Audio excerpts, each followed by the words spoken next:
Correct. Now, greetings to you all, comrades. Welcome to our Pan-African Reading Club. We continue with discussing Chapter 9 of The Defeating Dictators by Dr. Yojayiti, and where we have been looking at the external interference and impotence. Last week, we looked a bit on the dictatorship and how the West have been claiming victory or even talking about fake democracy, and we came across illiberal and liberal democracy. We also checked on how the West struggled the word dictator, and it was said, as long as the person has the oil ready for military bases to be created in their country, to the West, that person is not a dictator. We also looked at one element that the West insists on dictatorship, which is the elections. But Dr. Iti reminds us that there's nothing like free or fair elections. Those are fictions. So along other ideas and opinions that Dr. Iti put forth in this book, as usual, permit me to remind you all that we are conscious, a bit intellectuals, coming from the consciousness study group. Therefore, when we look at this text, we analyze them critically based on what we think. So it's not our opinion, but our thinking. So we invite you all to critically examine the text. It doesn't mean what we believe and accept the author's idea. We just want to analyze them. And if they make sense anywhere, we can create the relevance. Where it doesn't make sense, we can critique. And you're free to do that. So this is what you engage on as a Pan-African Reading Club. So once again, feel most welcome. I'll hand it over to Sister Tapua, who will do the reading, and Brother Ifo, who will be standing in to chair for us this session for today. Welcome all, comrades. Permit me to recognize your presence from Sister Tapua, Sister Amal, Brother Ken, Brother Ifo, Sawindok, Brother Philip, and Yanalunaki. So all from the south part of Africa is represented, the west part of Ghana is here, Namibia part is here, all Nigeria and diaspora in Canada is here, London is here, Zimbabwe is here, Kenya and East Africa is here. So we are all representative of what you can call the Black community and the Black African community. So once again, comrades, let's proceed and feel most welcome. Sister Tapua? Yes. Okay. The West was blindsided by this new phenomenon. The defect in the Western outlook was to equate dictatorship with communism. It then programmed itself to fight only communism. After defeating communism, it assumed it had vanquished dictatorship for good, hence the end of history. We now know better. As it turned out, the West defeated an ideological dictatorship, but in the process aided and abetted the evolution of another type, systemic dictatorship. Dictatorships that emerged from faulty institutions and systems. Any political system that concentrates power in the hands of one person will degenerate into a dictatorship. The culprit is the system, not ideology or culture. The West was blindsided again by the upheaval in North Africa. For decades, it chose stability and partnership with odious autocrats in order to pursue its national interests. It may be called rapprochement, but the 2011 report from Human Rights Watch was scathing. Democracies around the world are ignoring abuses by repressive regimes and opting for improved relations rather than condemning rights violations and curtailing aid, the report said. Dialogue and cooperation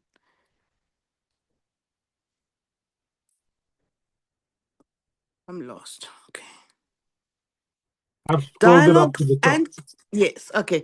Dialogue and cooperation with repressive governments is too often an excuse for doing nothing about human rights, said Kenneth Roth, the group's executive director. He criticized European Commission President José Manuel Barroso for meeting in Brussels on January 17, 2011, with Islam Karimov, the autocratic president of energy-rich Uzbekistan. Quotation. For him to be received warmly by Mr. Barroso is, in a sense, a culmination of his gradual capitulation, Roth said. He called Karimov a ruthless leader and said Uzbekistan's human rights record remains abysmal, with crackdowns on the opposition and the media and persecution of religious believers. The European Union has epitomized this failure, this tendency to fall for subterfuge used by these governments to avoid serious pressure.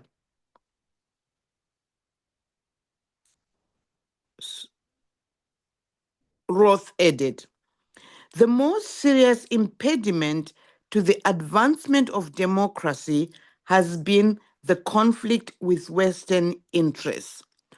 All Western countries subordinate the lofty goal of democracy to their national security interests. Democratization efforts are often abandoned when they clash with these interests. Can we scroll up?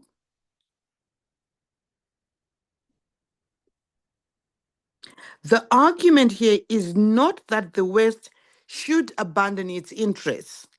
All countries pursue their own national interests, but that it should be honest about the fact that promoting democracy is not its primary goal. In fact, it can be argued that these Western interests, ranging from economic, geopolitical, environmental, and a whole range of other interests, are so numerous that it is impossible to align them with democracy. The free flow of oil, strategic minerals, global free trade, nuclear non-proliferation and disarmament, alliances during the Cold War, and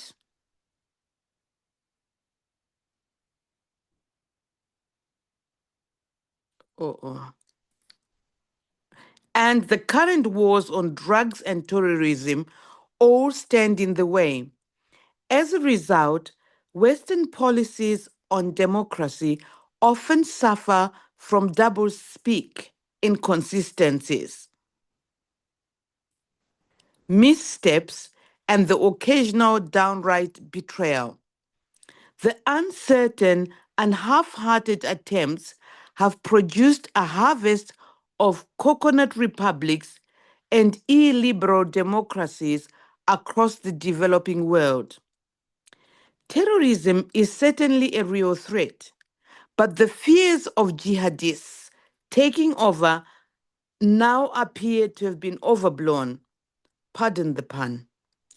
Arab Street protesters in early 2011 were not burning American flags or waving photographs of Osama bin Laden.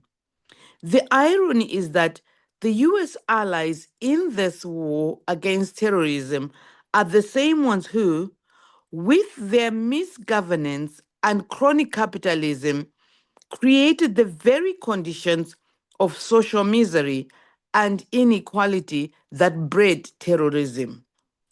Here are some pertinent features of the Bouazizi revolution that Western experts fail to understand.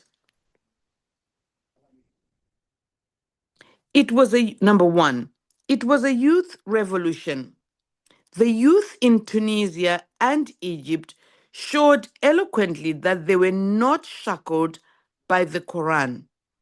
When Muhammad Ghanouchi, the leader of the Islamic movement Ennahda,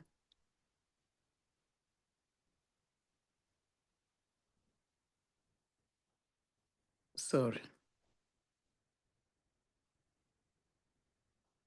Good, okay. The leader of the Islamic movement, Ennahda, returned to Tunisia after 22 years in exile. About 1,000 supporters went to the airport to welcome him. But among the crowd was another group that carried the sign, "Welcome, but no Islamicists, no theocracy, no Sharia, and no stupidity." Number two, the youth were not going to stand idly by and watch some Islamist movement hijack their revolution. Said a 34-year-old Egyptian, Hussein Suleiman Hussein, "We have one concept that we live by. Not Hassan Nasrallah, leader of the political militant Shiite group, Hezbollah, not Khamenei, Iran's supreme leader, not America. The Egyptian people are in the streets for themselves. Even the Muslim Brotherhood in Egypt distanced itself from Iran and Hezbollah, saying,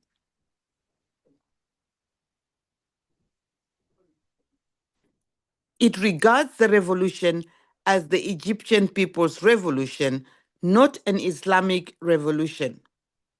3. The youth revolution was not ideological.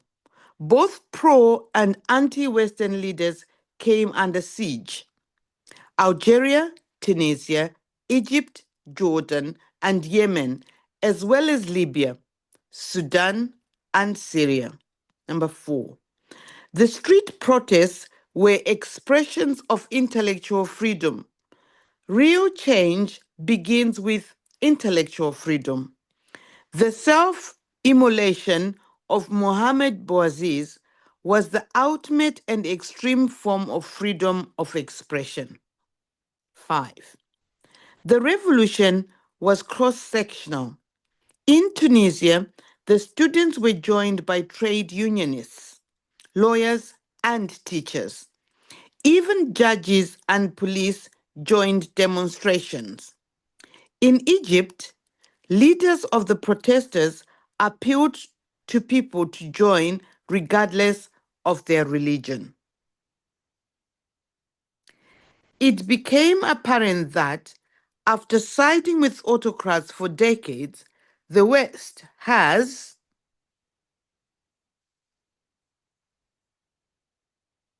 little idea about the aspirations of people in North Africa and the Arab world. It misled them. Is this where we're stopping? Is this where we're stopping? No, we can stop there. Yes. Okay. Yes. Okay. You can take over, Brother Ifo. We can stop there. We review the text, and then we'll get to the next evidence. Back to you, Brother Ifo. Okay, thank you. Do we have any folks who want to share their reasoning or their understanding of the text? We can go with hands, or I can call, whichever.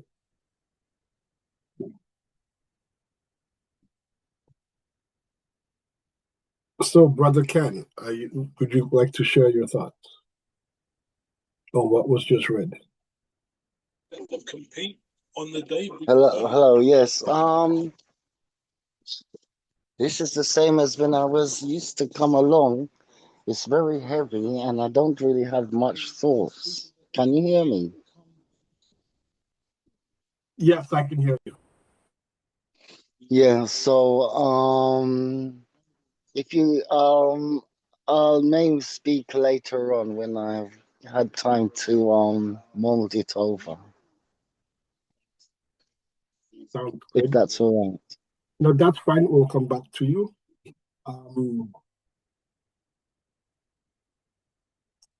Sister Amal from South Africa, do you have any thoughts?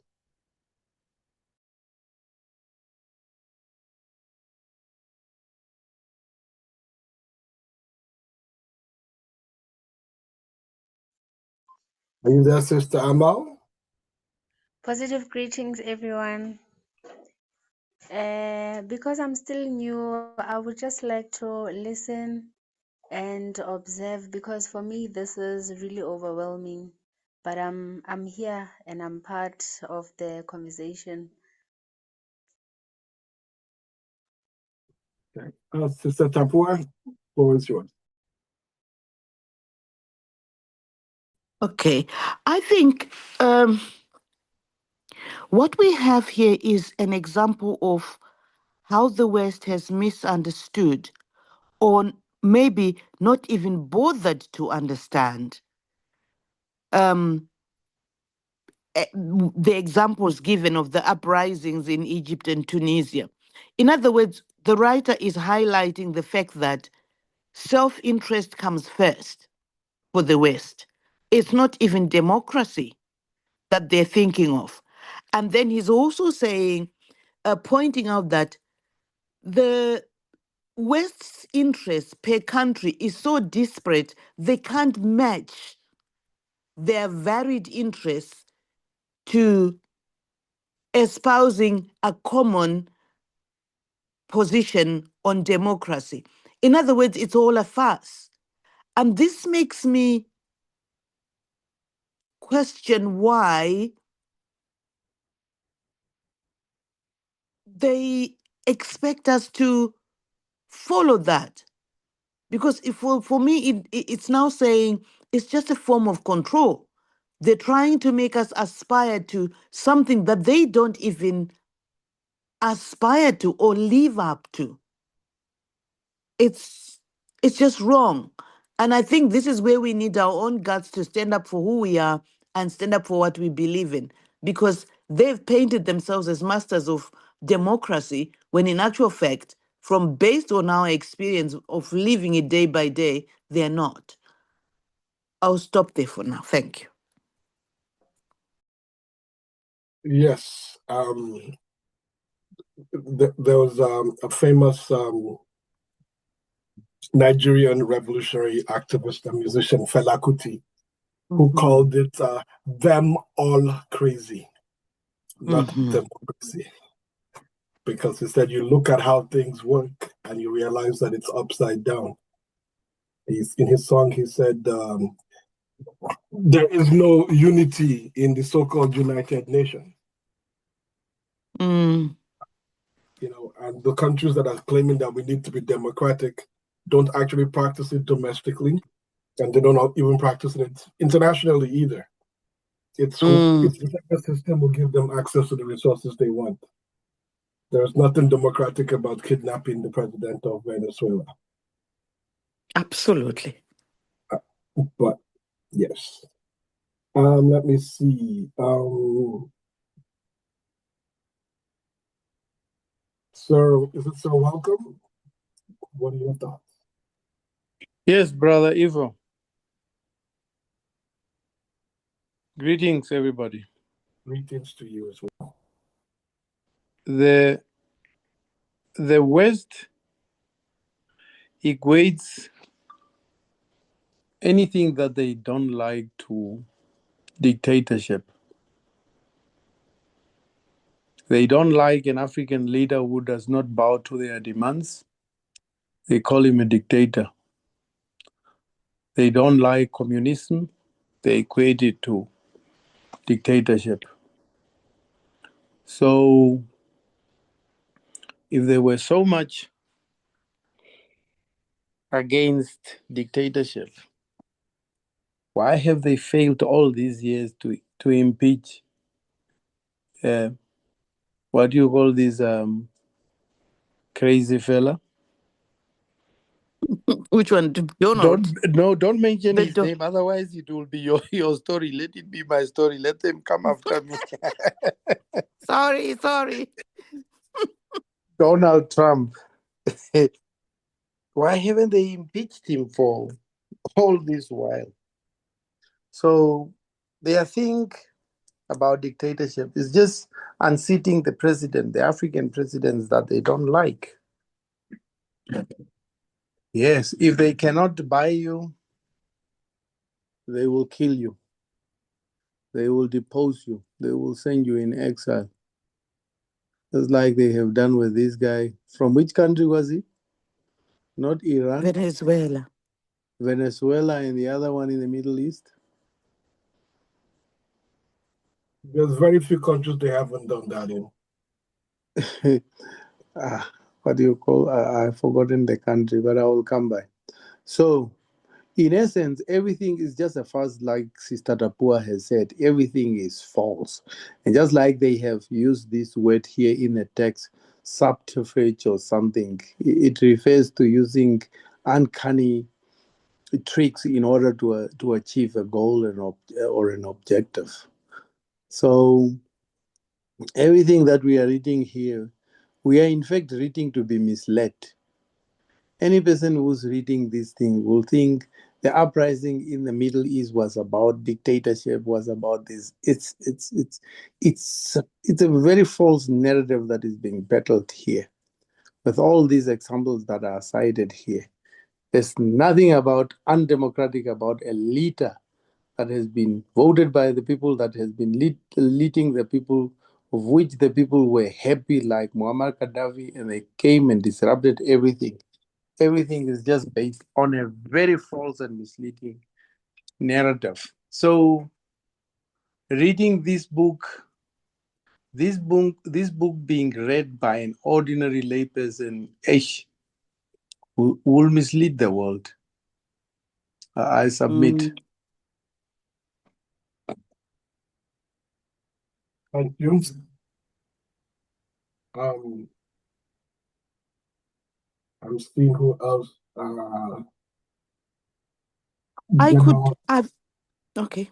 Yeah, let the general go. Thank you. Okay, we'll drop the general and then we'll have Philip and then we'll come back to you. Thank you. General, the floor is yours.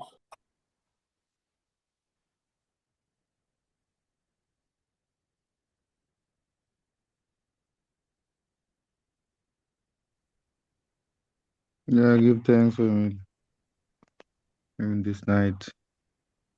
Put him first. Blessed. Okay. I see. Yeah, it's good reasonings I've heard so far from the members. Interesting takes. So yeah, the thing that needs to change, I can say from my perspective, as you great people have highlighted the deception they've been doing on our ancestors, forebears, grandfathers, up to our fathers. So the thing is, basically, we need to start asking ourselves as Pan-African, which is what will happen when the metals in Africa get finished? What will happen to us? Or what will happen to us when the minerals under the seabed are sucked up by the white elites? When the World War III radiation happens and the planet becomes toxic, what's going to happen to us as the black people? Because the white man is going to leave us in this earth and go to Mars. They're already doing that program. So they just busy making us focus on trivial things such as protesting. We're going to protest when even Dr. Amos says it himself, Dr. Amos Wilson, that Brother if we black General, people... sorry What? to interfere. But when they go to Mars, they are going to take some of us with it. It's going to be another slave trade.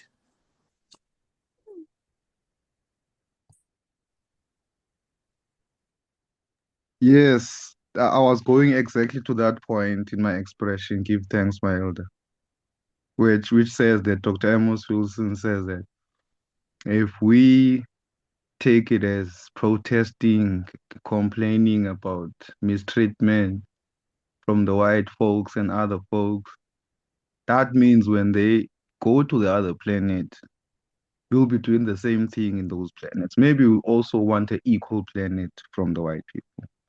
That is what Dr. Amos Wilson cleverly says, which basically goes to the point that complaining, protesting, all these things we are doing is not as effective as actually sitting down as black men and women, Pan-Africans, have a maybe 3-hour critical analysis discussions, actual discussions where we have full attention in what we're doing and actually come up with institutional decisions whereby we start to create African-based systems. That is how we can actually start to get in the race to the moon as Africans, having our own African people using their own space shuttles, our own technology. So, from my perspective, I see the Pan African from the 1900s up to now, 2026 to 2027, as an evolving uh, Pan African objective, where our ancestors, when they started, didn't have access to AI, didn't have access to internet, but like Garvey and them, they've managed to organize like 1 million black people working together socio-economically. So in our time, if we could just blueprint their plans and actually implement based on our current situation, we'd have more than 10 million. So that's my take. Thank you. Thank you. Thank you very much. Let's see. Brother Phil?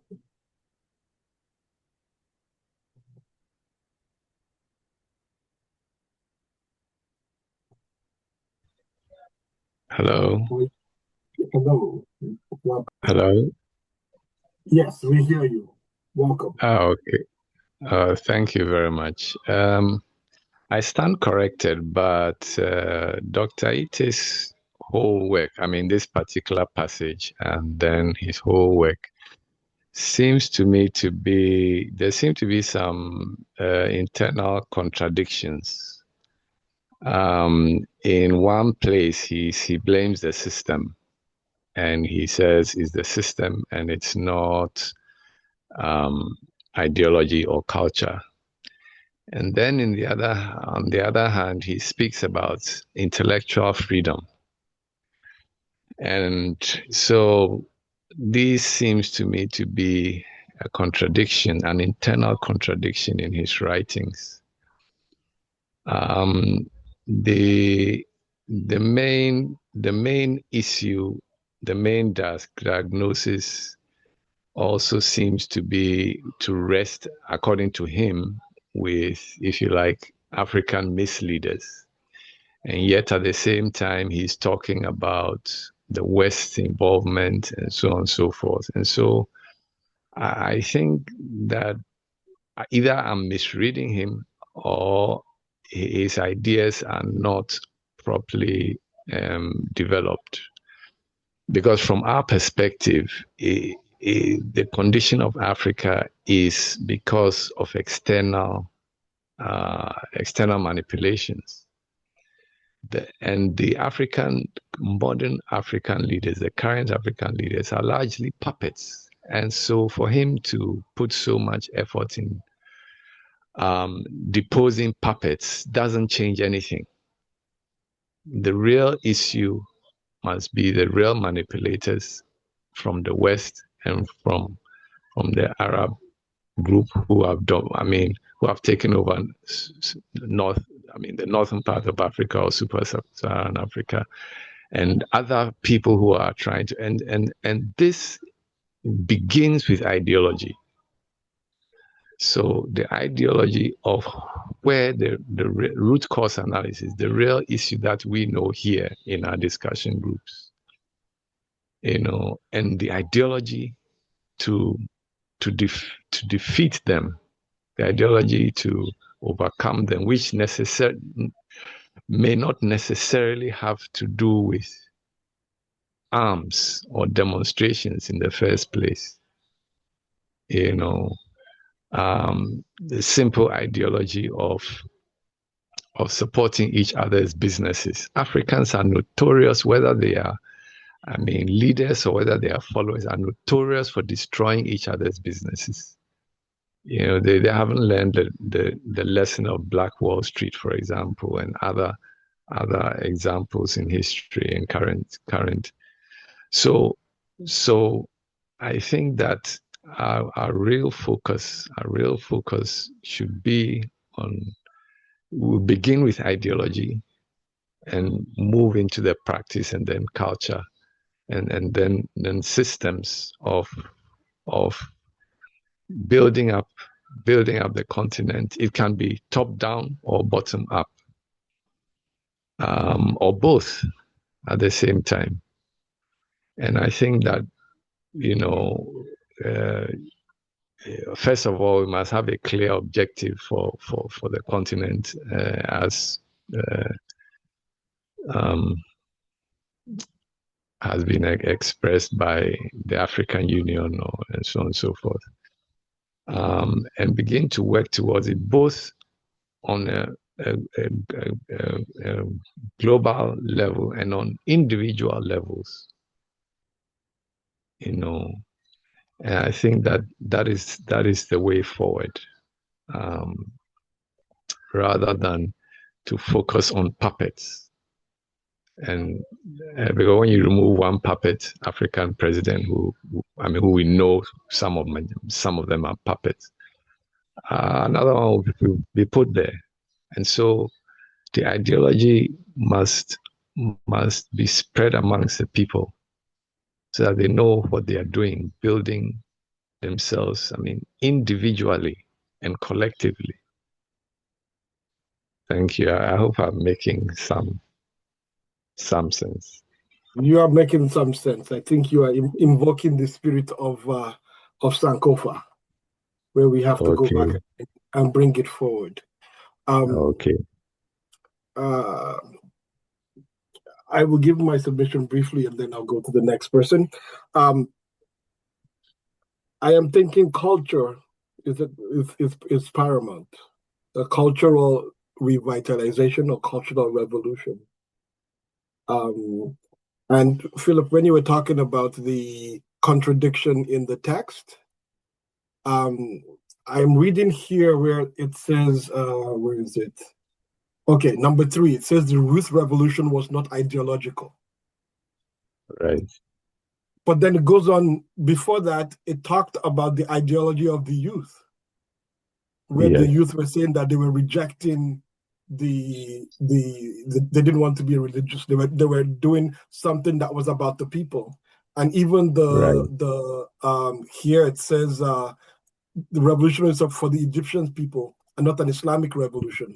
So that is the basic basis of an ideology that is not religious centric and is not centered around either Western ideology or Arab ideology. But for some reason, they said that and then went on to say, number 3, that it's not ideological. So that's that's interesting. Yes. Yeah.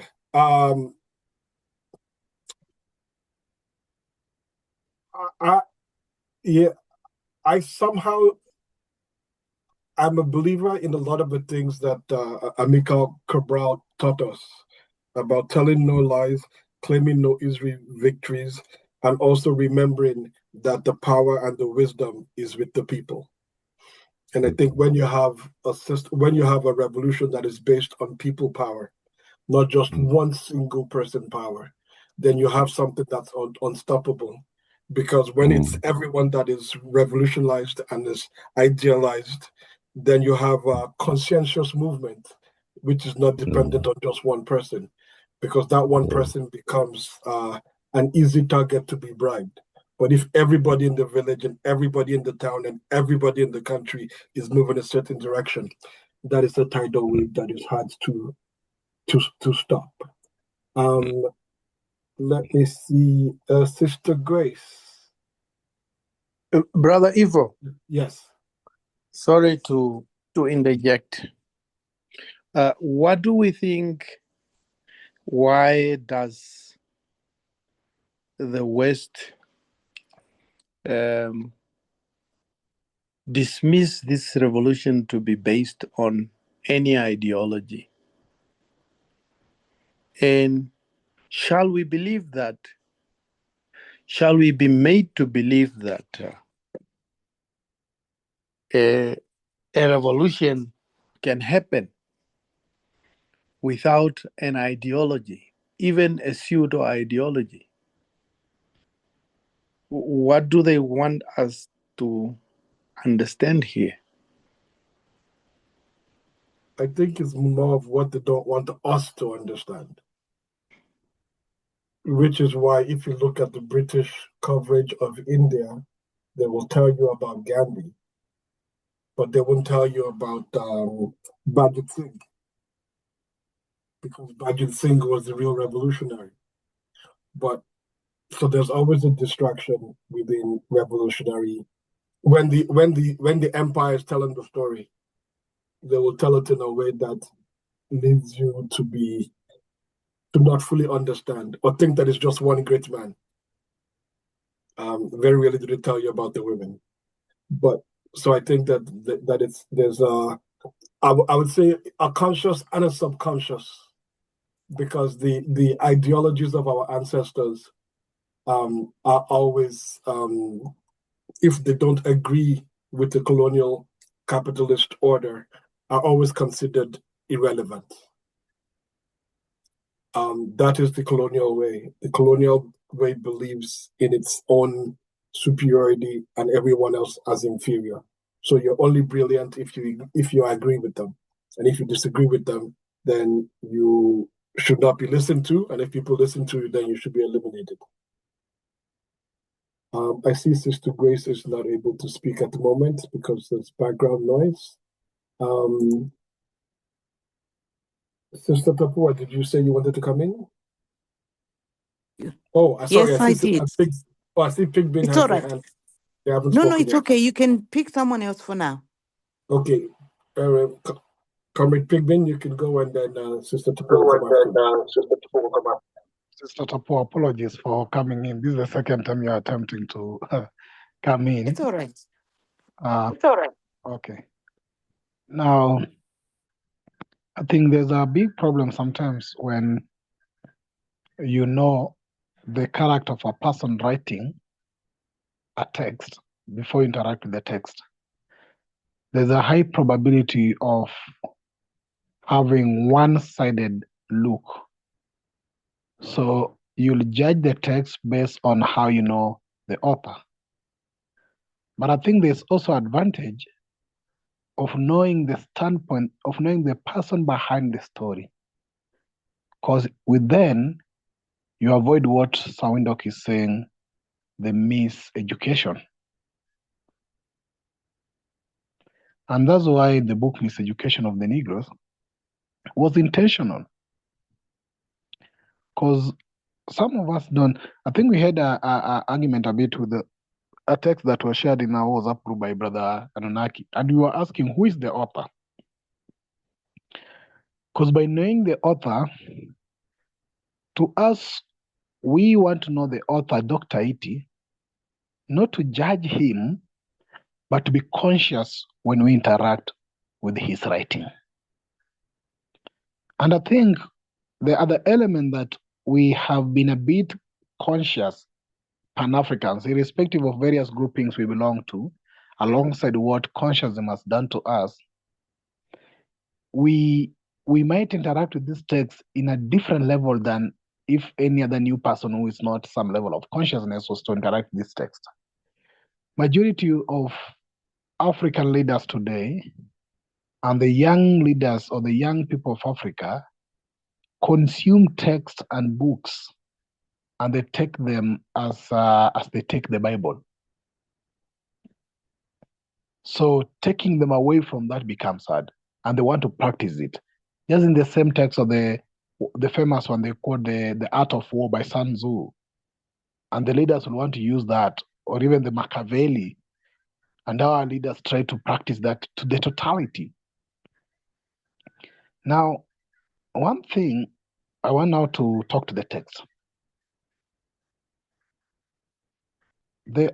author assumes, and this is something some of us also assumes in the continent, that the West only side with the government. That is not true. The West also sides with the opposition. And this we have seen practically in most circumstances. What those who do stake in football call double chance. When people go for elections, as you have seen in Kenya here, and I'll give you a typical example of William Ruto. In 2022, in a contest for election, which I happened to be a presidential aspirant, and I didn't make it to be a candidate on the ballot, the previous regime led by Uhuru Kenyatta appeared a bit to be pro-West, and was also somehow starting to move to the east, to China. With China Railway Bridge and Company, whatever, doing constructions in Kenya. Now, Raila Odinga, whose family has been in opposition, with his father being the first opposition leader and the first vice president, ideologically was seen to be inclining towards socialism and so-called socialism because they had a lot of support from Russia and they studied in those other parts. Now remember, Raila Odinga by then had contested 4 times, probably. Now, there was a general belief internally that Raila was acceptable to the West. But again, the fear of his ideological standpoint made the West also tap to William Ruto. So when the election happened, it is believed internally, as Dr. Yojayiti had said, that free and fair elections are fictions, that the West stepped in to make it possible for William Ruto to be a president. Because of last-minute change of mind, when I think Raila commented about the Ethiopian Tigrayan War, which was going on towards the 2022. Now, even during protests in Kenya, Gen Z protests, which I was part of in 2024, there were later continuous protests that took place after the June 24th. That later on it was found out that organizations, or alleged that organizations like Ford Foundation in the West was funding that protest. And the president said it, William Ruto himself. Remember, they had funded him to be the president. Now they were funding opposition. But at the same time, when we went to the records, it was found that the Ford Foundation has been funding our government for many years, as far as 2013. And I'll read it from here when he talks about the youth revolution and the lessons I've learned from it. During our youth protests in Kenya, we said we were leaderless, tribeless, and all those less, which Dr. Yojayiti is trying to say here, that the revolution was devoid of either culture, religion, and whatever.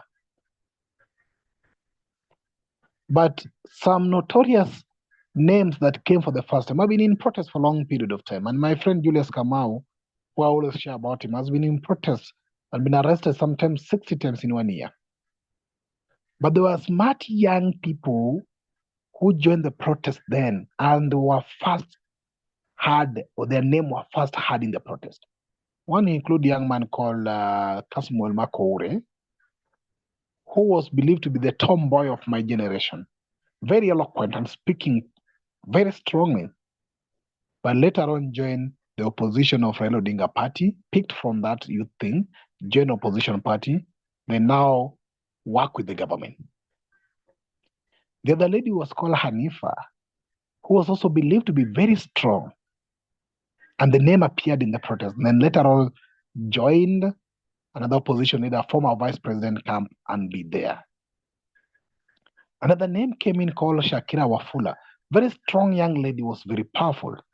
They later on joined former Chief Justice who wanted to be a president, and now it's moving in between. A young man, also a businessman, came in and later on expanded his business, even visited Burkina Faso with the money he collected from us when people paid him, and disappeared, and more and more. Now, the youth revolution is not a must be sponsored, but it's easily infiltrated.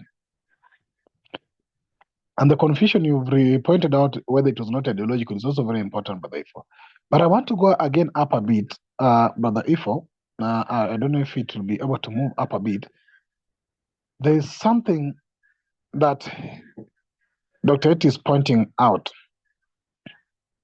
The Bouazizi thing they are talking about. Yeah, here. Now, you see, you've talked about terrorism. And Dr. Eti is also pointing out clearly here. Here, I agree with him. That terrorism that they claim is either being fought, and the same people fund it. I think there was a report that was tabled to the US Congress by General Lensley, the head of African Command, the US whatever command in Africa. And it came out that the more US funded or sent fund to the continent, the more terrorist group came up and the more ammunition they were having. So when they say they want to fight the Boko Haram and the rest of the team there in Nigeria, that's not true. They want to sell arms. So they want to sell to the government the arms to tell that the government will fight Boko Haram, and at the same time sell the arms to Boko Haram. You know, especially US is very good in this business. They did it during their so-called European war, which then they tagged to be World War, which was never World War, it was their tribal war. And what did the US did? It saw business opportunity and decided to sell arms. And again, what Sister Tapua point out is very important. That the West is trying to sell for us an ideals they don't believe in at all. And I believe, whether it is West or East, what they believe on is exploitation at all costs, which is then capitalism. And as Nkrumah tells us, the sole purpose of capitalism is exploitation. That's the underlying principle. So no matter how we then are impressed with the capital gained, that you're going to be a rich billionaire and every Africa want to be trillionaire and billionaire and millionaire, we forget and assume that it is very joyful to be rich. But in reality, any richness in capitalism structure is out of exploitation. And this exploitation, we see it when you say South Africa has the richest people in the world.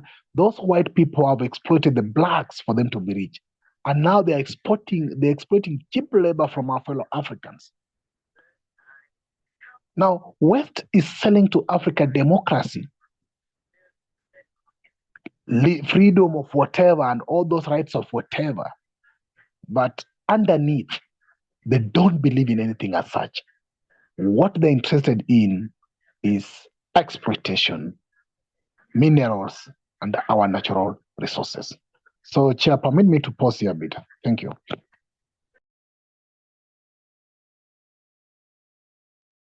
You are welcome. Sister Tapua, finally, it's your turn. Thank you very much. Thank you. Thank you to everyone who has made a contribution so far. Just to say to my brother Anunnaki, I'm not sure I want to go to Mars or go to anywhere else. I love Earth. And I'm so looking forward to the day that these guys, the capitalists, racial capitalists, leave and go to Mars so they can leave us alone. Anyway, I'm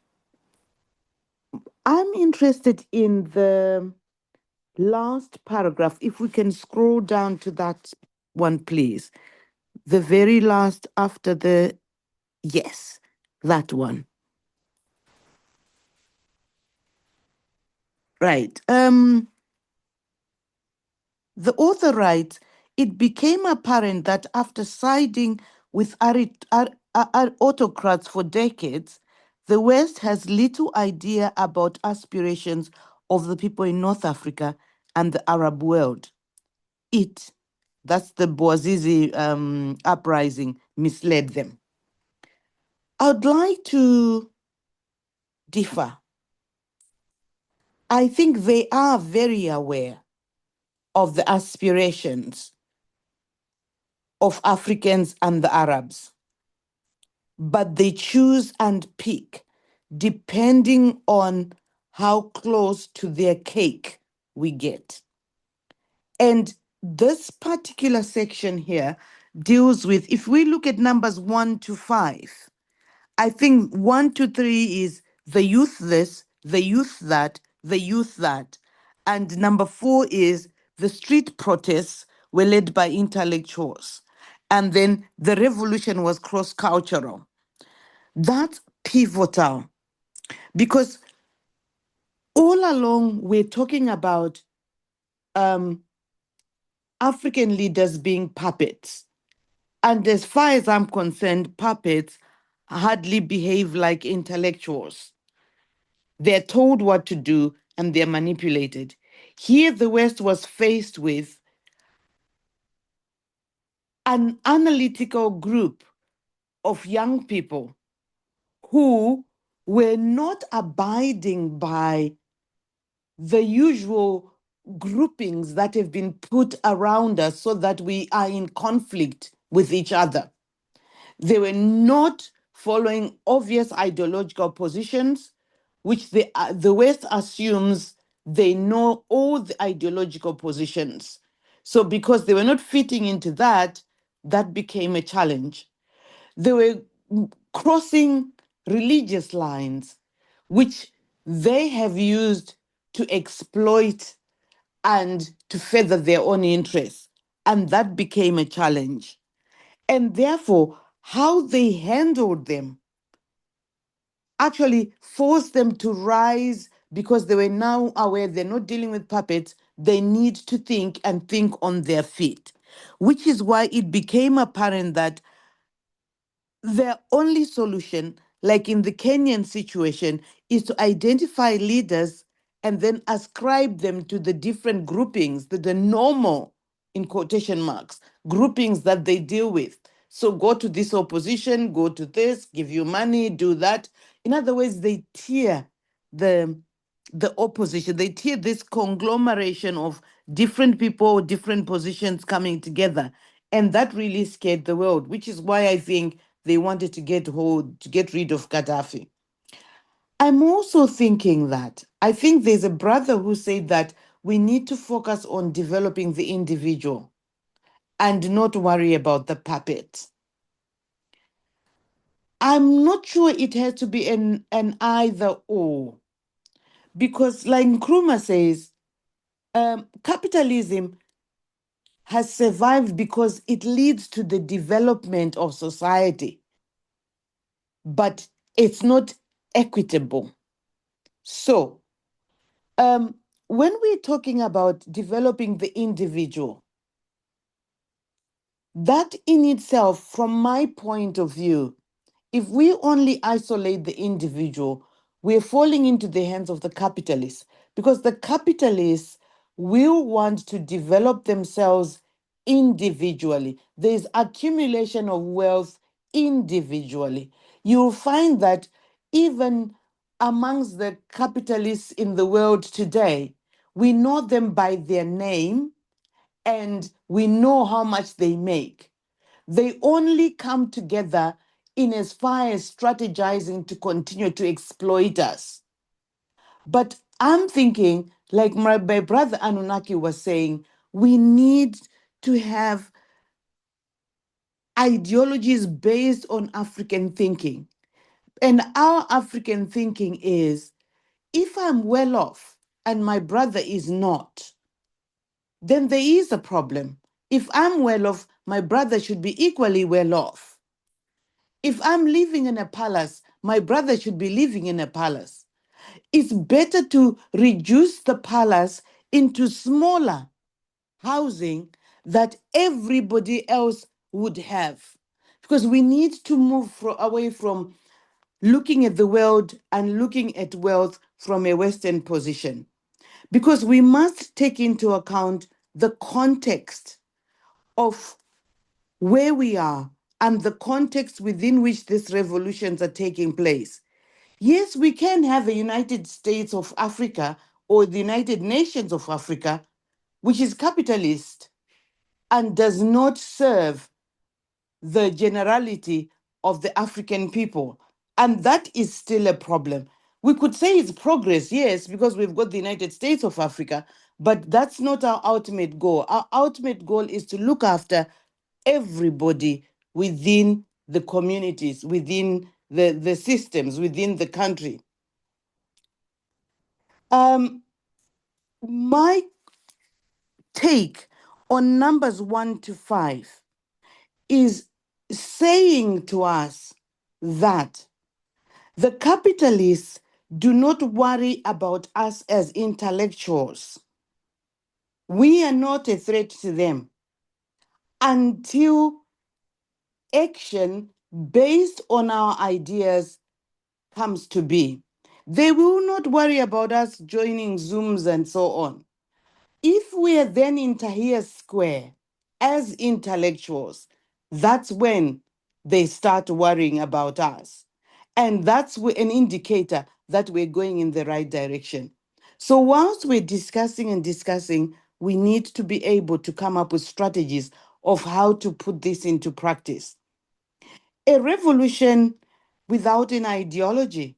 This is what the writer says here. He says they were mistaken because I think the West is very self-assured. They've defined everything. They've defined the ideological positions, and theirs are limited. They don't see the African way of looking at things. And for me, with all these youths coming together, regardless of their positions, regardless of where they're coming from, their backgrounds, is very African for me, because we aim to look after everyone, irrespective of social standing, irrespective of the skills that one has, because everyone is important. Munu ne wamwe wanu. You are who you are because of other people. It does not talk of whether the person is disabled, is mentally challenged, is economically disadvantaged, or whatever category you might want to put.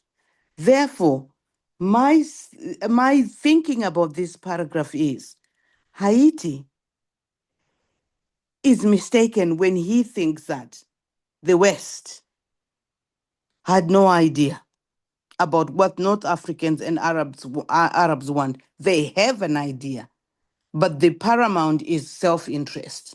I'll end there. Thank you. Thank you very much. Anyone have any other reflections on the text? Brother Ifo, Or should we move down? Yes, go ahead. Sister Tapua, Yes. developing the individual. Mm-hmm. Which individual would that be? Exactly. I understand it to be, I don't know what is the correct English grammatical expression of it, but I somehow understand it to be not the individual singularly, because you wouldn't know which one. So to me, I understand it to develop the individual at the grassroots level, rather the grassroots being the individual. To groom a person from there so that eventually they will be driving in concert, if you like, the ideology that you follow to the Okay. African problem. Mm-hmm. Thank you. Right. My take is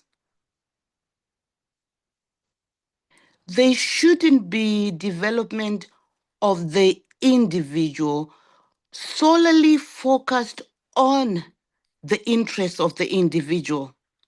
The development of the individual should have a direct correlation with the development of society, of a group that they belong in. It's already happening in an African context because the moment someone in a family does well, and doing well is variously defined depending on where we are. But if you do well, everybody ululates because they feel they've done well. Because there is this unwritten code that if one of us does well, everybody does well, which capitalists do not do. Capitalists, if I do well, I have done well. And in an American sense, they then start being philanthropic. There is a choice. I'm going to serve to pay. What do they use a funny expression that I've always found very strange. Is it to pay back? To give back? And I'm saying in a capitalist system, you acquire all these things for yourself to give back when you want. What's wrong with acquiring for everyone? As you're acquiring and rising, why don't we rise together? Because it doesn't make any sense for a country where someone now has trillions. Is it trillions? Elon Musk, and somebody is homeless. How does that work out? This individual here has enough wealth to buy the earth 5 times. Well, I'm exaggerating. Anyway, so development for me, from an African perspective, from an Ubuntu perspective, should not be the same as the Western sense of development. I've always said, if we remember how the West has become developed, they have developed to such an extent because of exploitation. If we are aiming to develop to that extent, we've got to find someone to exploit. We have to celebrate our own. I think I was reading somewhere, the first African billionaire, the first African that, and I'm going, oh my God, what are we becoming? Is the aim to accumulate as much as we can, and we forget that in the development of the individual, there is someone else that is not going to be developed. And that becomes a challenge. I'll stop there for now. Thank you. Thank you, thank you, thank you. When the question was asked about the individual, I remembered that according to my Isoko ancestors, the individual does not exist. Exactly. There is just us. Mm-hmm. And when you think in the spirit of us, you operate differently than when you think in the spirit of I. It is about we. And I see Coco, Brother Coco, the floor is yours. Oh. You just made me happy, Chair, by thinking like how we Africans think. The individual can only be an individual within the community in which they belong. Absolutely. So what we are trying to say is community first, and then within that community, then the individual can thrive. So what I'm trying to say is our own way is not to stop individuals doing well, but we are saying an individual can do well within the society in which they are based. And what Sister Tapua quoted there, Motu Kemotu Kabatu, you are only a human being because of the people around you. There are so many ways that you can interpret that, but all of them, they come back to the same thing. Because it's saying, whatever I do, the people who get, if I do something bad, who are ashamed first? My people, because I reflect them. They see that as a shame. And if I do well, they are happy because I reflect them. And again, the other way is seeing it as you get ahead because you are helped by your community. You thrive within that community.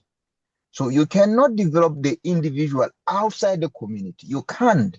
You cannot split them, split them. And unfortunately, that is what individualism and liberalism are about. They are there to take the African out of his environment and educate him to be an educated fool. And that is why majority of us will leave Africa and go look for greener pastures. Because once we get those skills, they are no longer relevant in our communities. They are relevant somewhere else. And that is the system that was imposed on us by the colonizers. It's meant to develop the colonial project, nothing else. And again, I will have to remind you what imperialism is about. Imperialism is the process of building an empire. And an empire consists of a mother country at the center. And then outside the mother country, at the peripheries, are the provinces, okay? Or the colonies. So even though you can argue that colonialism ended years back, it continues. Now, in the memory of us, the descendants of the colonized, because now we are better at implementing colonization more than the white man. We now continue that project.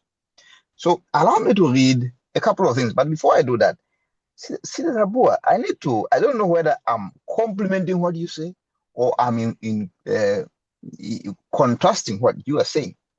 So in this, I'm going to read from White Malice. And in White Malice, Nixon, who was then vice president of Eisenhower, at some point when they sat down and talked about Africa, said the following. Well, Nixon shared his conviction that America should associate with the strong men in Africa. We must recognize, although we cannot say it publicly, he argued in the council, that we need the strong men of Africa on our side. Nixon pushed his argument further. He believed that it would be impossible to stop the process of independence in Africa. It was therefore necessary, he said, not simply to support strong men, but actively, in some cases, to develop military strong men as an offset to communist development of the labor unions. Such a policy ran counter to America's publicly stated commitment to democracy for all nations. But Eisenhower agreed. So this book that I'm reading from is actually the manual. It's the manual for how they undid us as Pan-Africanists. This is how they stopped the Pan-African dream happening, because they took out Lumumba at the center in Congo and replaced him with who? Mobutu Sese Seko Wazabanga Gugumbendo. He became what? The strong man of Congo for more than 30 years. Okay? Look at Togo. Togo, you could say Olympio, Silvanus Olympio, he refused Nkrumah's help at the time. But what did they do? They took him out. The French took him out when he ran to an American embassy. Ironically, he was killed outside the American embassy by the father of Nasimbe, Fure Nasimbe's father. He then became the strongman of that time, up until his son came in, and his son even took out the leader of the assembly, who was supposed to be next in line after his father died, to step in. Another strongman, Fure Nasimbe, took over. It's the same thing with Gabon. It's the same with Brazzaville. All of those you can see, they were all counter-revolutionaries based on the strongmen of America. It wasn't just a strongman of America, it also was made in France, because the French never really left. They trained the militaries and they trained those strong men. So the Americans took the leaf out of the French way of doing things. So if you have the Americans on one side and the French on the other, who else? Because the Americans actually replaced the British on the African continent. So whoever is talking about democracy is actually dreaming, because let me remind you once again, democracy is a Trojan horse which allows capitalism to flourish. It's the only system that allows those with money to buy the system and continue spreading. So before I go, let me just read quickly from class struggles in Africa, where Dr. Nkrumah is talking about bourgeois ideology. And you will understand how capitalism that now works with liberalism when you read that book. Because let's not forget, in the colonial struggle, all classes were sort of united at some point, and people were fighting for freedom. But once the freedom came, it was those who were educated mostly in colonial motherlands that came back and ruled. And ideologies reflect class interests and class consciousness. Liberalism, individualism, elitism, and bourgeois democracy, which is an illusion, are examples of bourgeois ideology. Fascism, imperialism, colonialism are also expressions of bourgeois thinking and of bourgeois political and economic aspirations.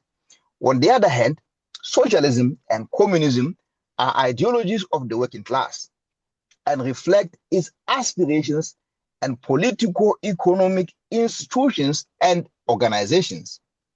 The bourgeois conception of freedom as the absence of restraint or laissez-faire, free enterprise, and of every man for himself is a typical expression of bourgeois ideology. The basic thesis is that the purpose of government is to protect private property and the private ownership of the means of production and distribution. Freedom is confined to the political sphere and has no relevance whatsoever to economic matters. Capitalism, which knows no law beyond its own interest, is equated with economic freedom. Can you imagine that? Okay? Inseparable from this conception of freedom is the view that the presence or absence of wealth denotes the presence or absence of ability. This is the system in which we are living in. And Dr. Nkrumah wrote this a long time ago to tell us about the class struggle in Africa and who won. The bourgeois class.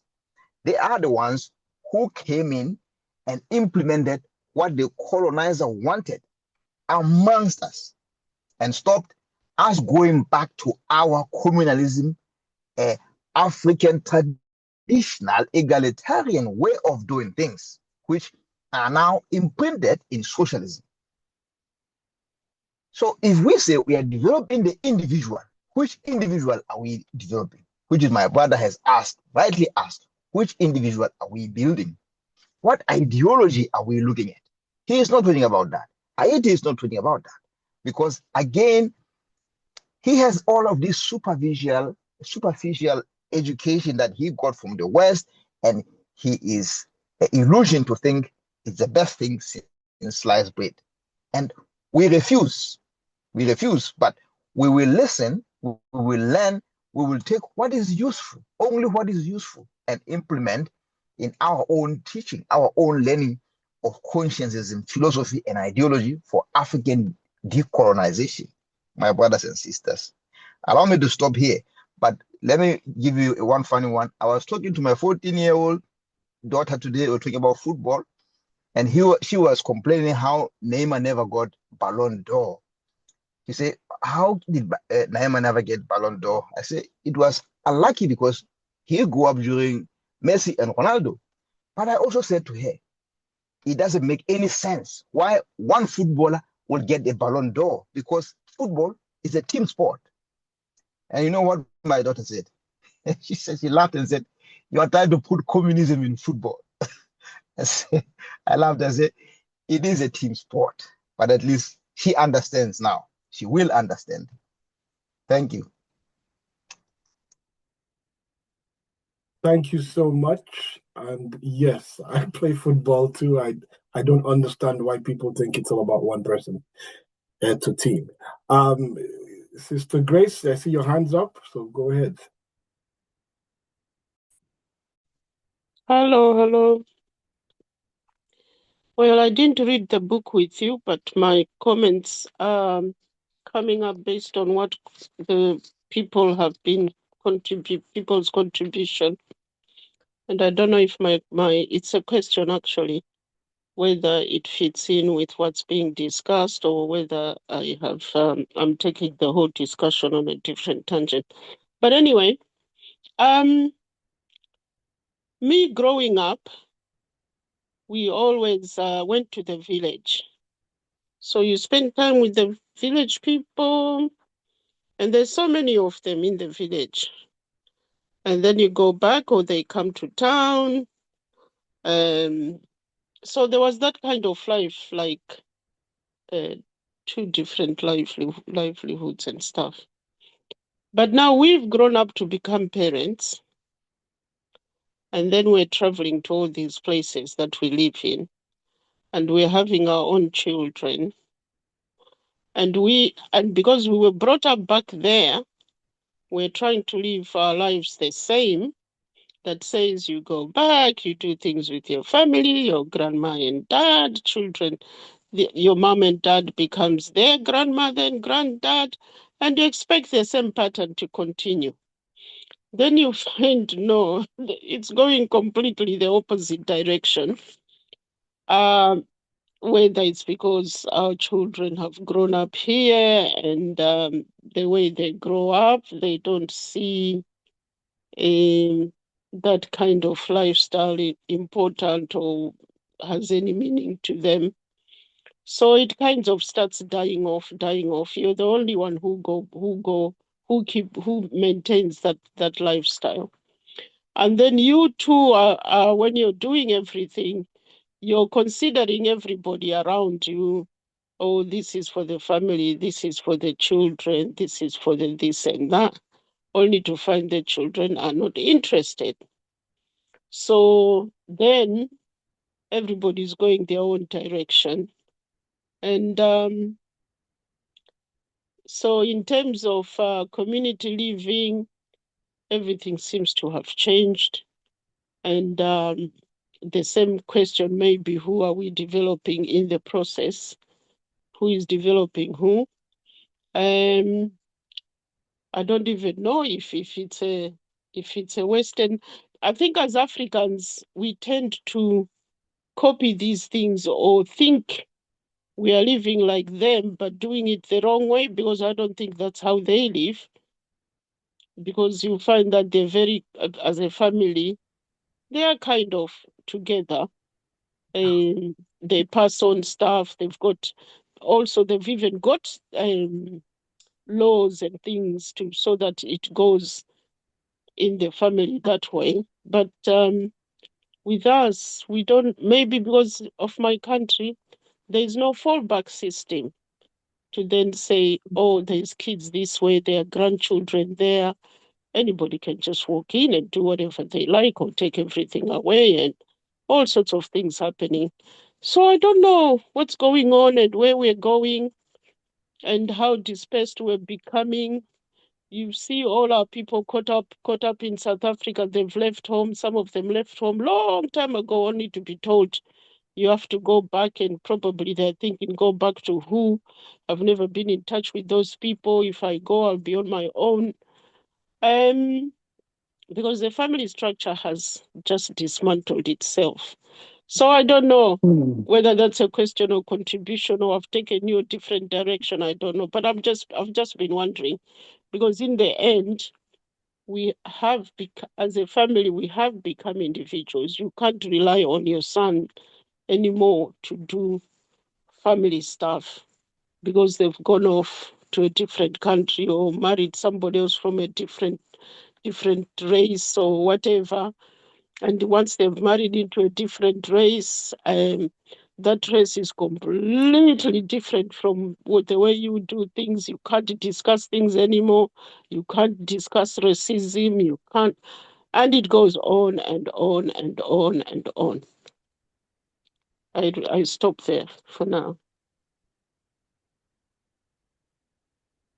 Thank you for your submission, Brother Coco and Sister Tapua.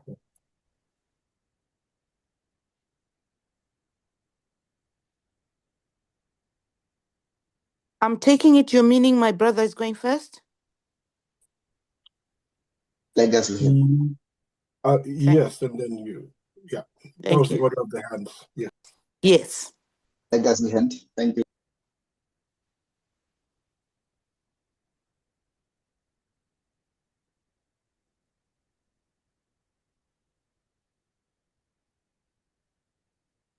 Are you saying something, Coco? I can't hear you. Oh, he's saying it's a legacy hand. Oh, sorry. Okay. Sister Tapua, the floor is yours. Okay, thank you. I'm going to be led in my response by my sister's submission. After everything is said and done, all these things that we're talking about, ideological positions and development and so on, everything has a person or people behind them. Knitting everything together is culture and tradition, a way of doing things. After having lived in Europe for over 20-something years, I would, at a heartbeat, go back and live in the village with no development based on what I experienced in the West. There's no Ubuntu there.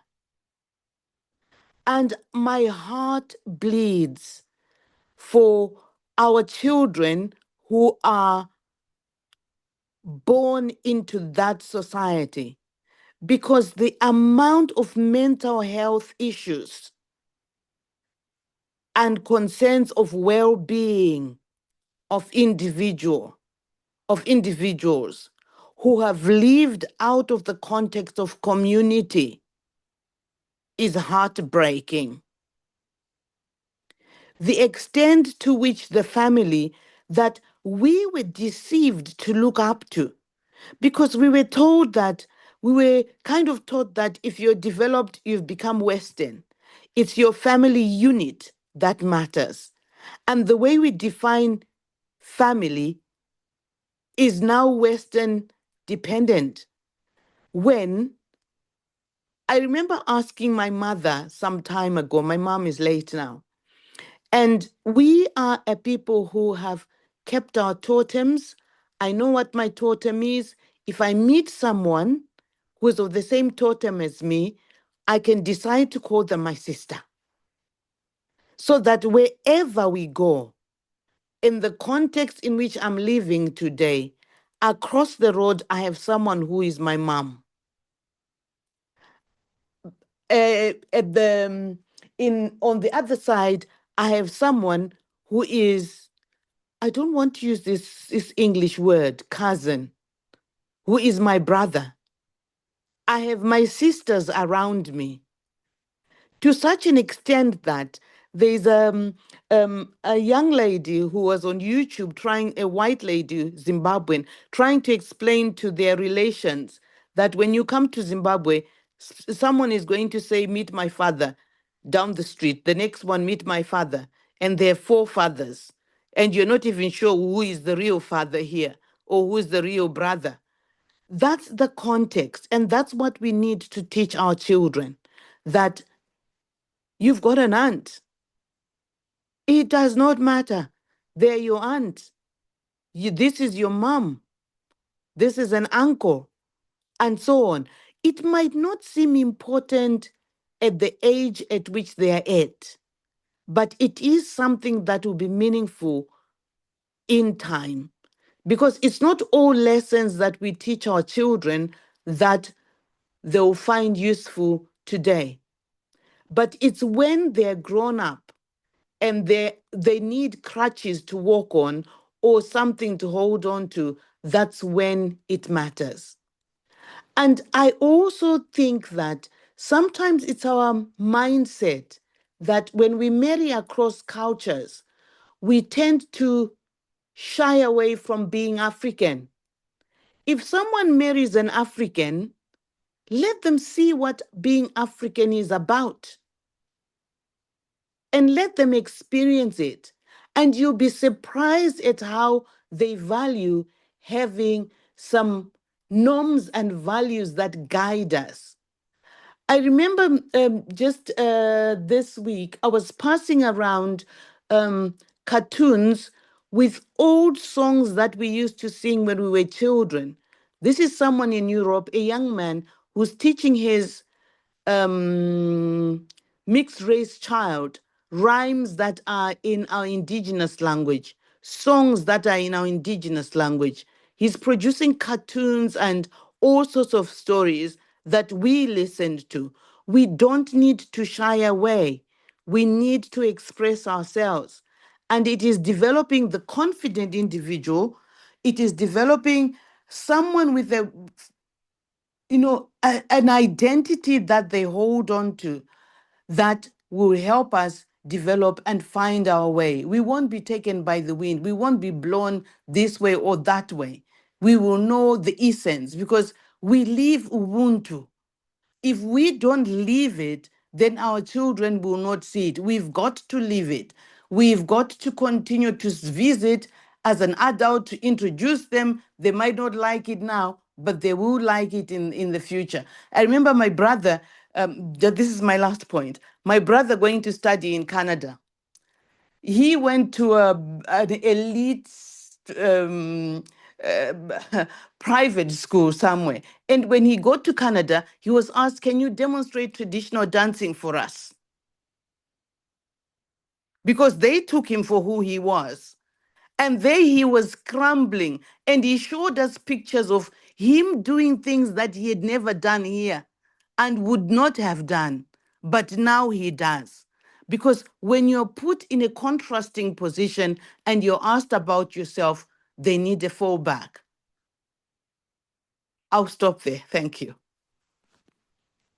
Yes, sister. There's so much that we take for granted until sometimes, they say you don't miss the water until your well goes dry, right? So when you leave up somewhere else, you start to appreciate some things that we take for granted.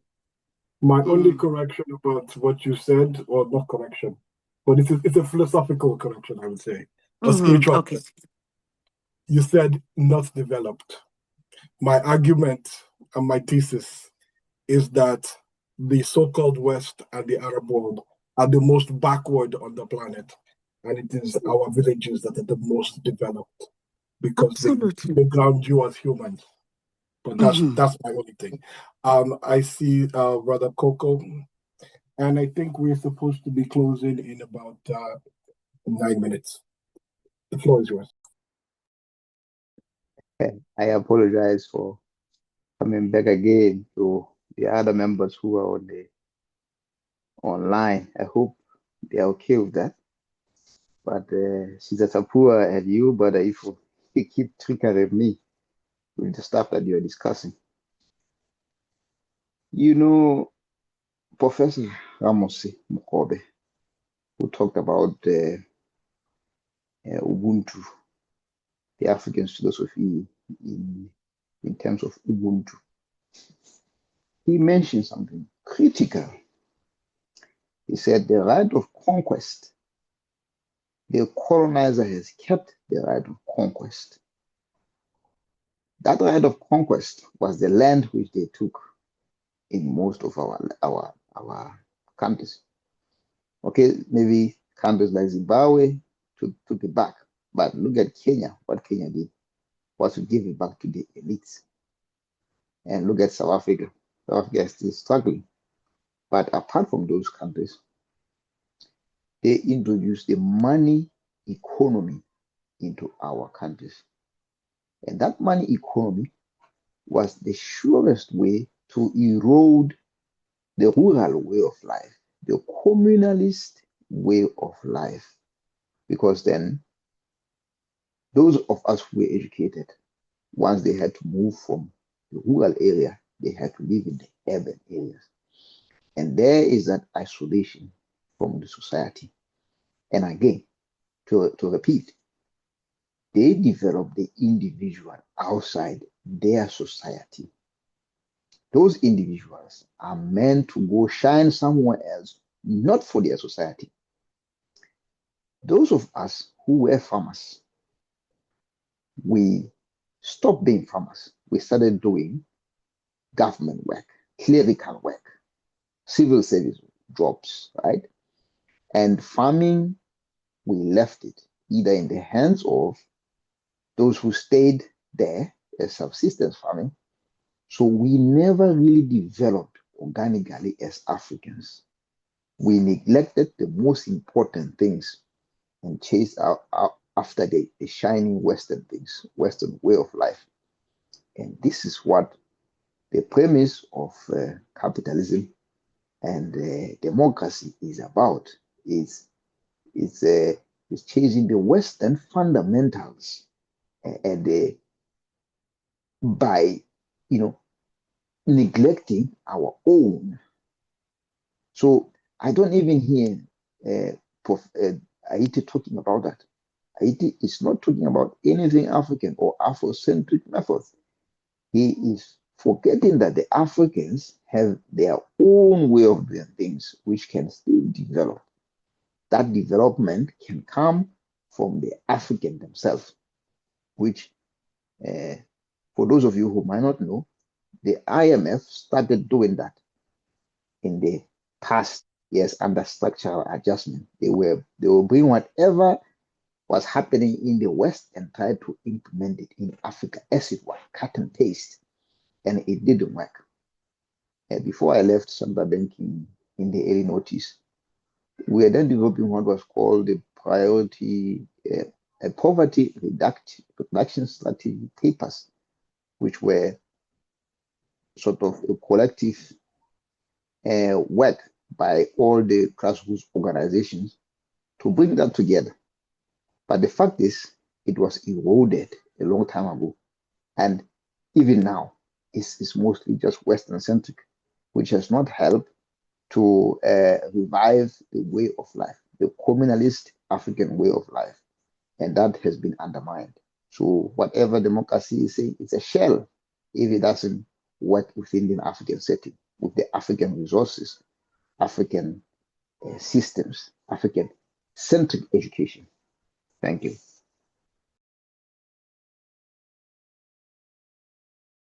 Thank you. You just reminded me of something I read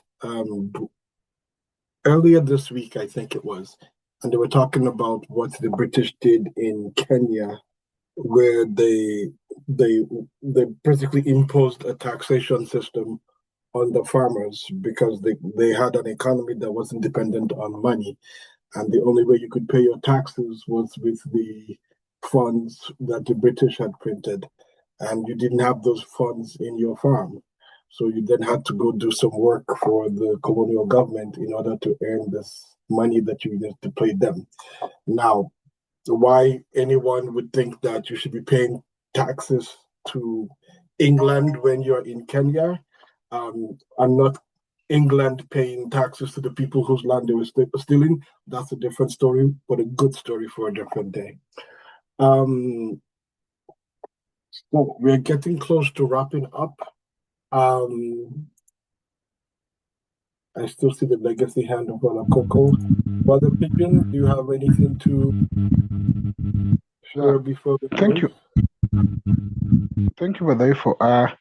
I think for everyone who have shared.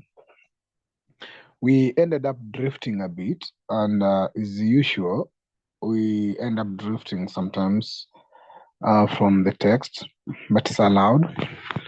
This is our class, so we don't have too much of of those rules, but we are able to relate so many things. But I think we gave some attention to the text. I don't know what was the next subheading. That could probably be the subheading we'll be looking at. But generally is one thing that's coming out. Haiti calls himself one of African intellectuals or the intellects. And we have so many Haitis. Yeah, misleading the developing countries. So we have so many Haitis masquerading here. I know some of us know the Professor Hegel himself. We had issues with them. The young man from Uganda who is now thinking that he has studied capitalism is an intellect, call himself so. And you have so many. And I think, but the Kwame Nkrumah remains as the impact and the effect of education. And this is explicitly seen here. But what I want us to imagine, the few of us who are pen here to be more of like conscious a bit. Can you imagine the damage this has done to the entire generation down there who have read this book? Now imagine the impact those so-called African intellects who are not actually conscious and have written so many thousands of books. Can you imagine what that has done to the African continent? And what do we have to do? And in fact, how much it will take us the work to decolonize that? So it is very heavy. And I think that's why it will be intentional to try to reach out so many young people as an initiative, I'm thinking, to bring them to this space where they get people who look at the text in another angle. Because when they read them among their peers, they might look at it uniformly from one unilateral angle. So they'll all agree with the text. But this is a text where we are looking at it in a critical way. So thank you, comrades. Let's look at the misleading developing countries next time. We see how Dr. Yojayiti still push this. We are almost done with this book. I know at a time in between, we wanted to stop reading this book because we were more frustrated with it. But somebody said, let's continue doing it. So, but therefore, thank you very much for the sharing, and back to you to help us finish this. All right. I can't even remember how we usually close this. So I'll just say thanks and revolutionary greetings to all of you for what you have shared. Back home, we say iron sharpens iron. So we have each sharpened our irons, and now we are sharper than we were before we entered.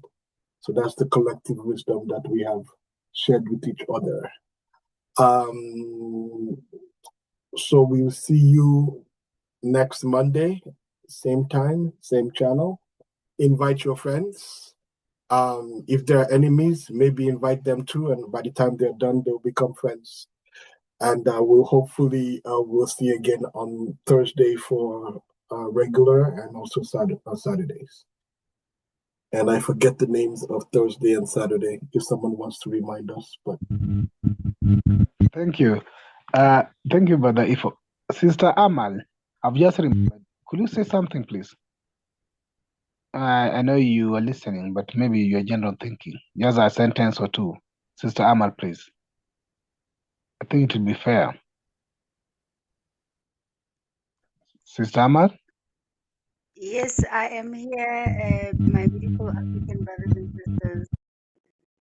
What I can say is I actually have an organization, and I am also a facilitator at Africa Winter School. So I have an event coming up on the 26th in the community. I actually stay in the village. I left the city. So what you guys spoke of, it actually touched me because I'm actually developing the people. And before I developed the people, I had to also develop myself. And developing myself, it led me to me getting in touch with my ancestors. So like I said before, I'm overwhelmed with the space. But what I can say is it takes a village to raise us as individuals. And like my brother said, motu ke motu ka batho. Ke a leboha. Thank you so much. Thank you so much. You're welcome. Yes, Great. Thank you. it Thank you. indeed Thank takes us.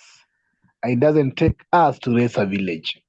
So that's the difference. So we are the product of a village, and the village is not our product. That's the Amen. difference in the communism or the collectiveness. So the Yes. individuals think that the village, but we believe we are a product of a village. So we will always be appreciative of the village and think about the village in our thinking, rather than thinking that we carry the village, they depend on us. No, we are the product of the village. So with that, I think that's a good ending. So this is Pan-African Reading Club.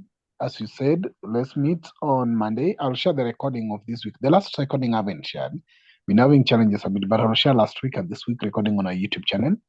And then on Thursday, as Brother If I've said, we continue the discussion on motion.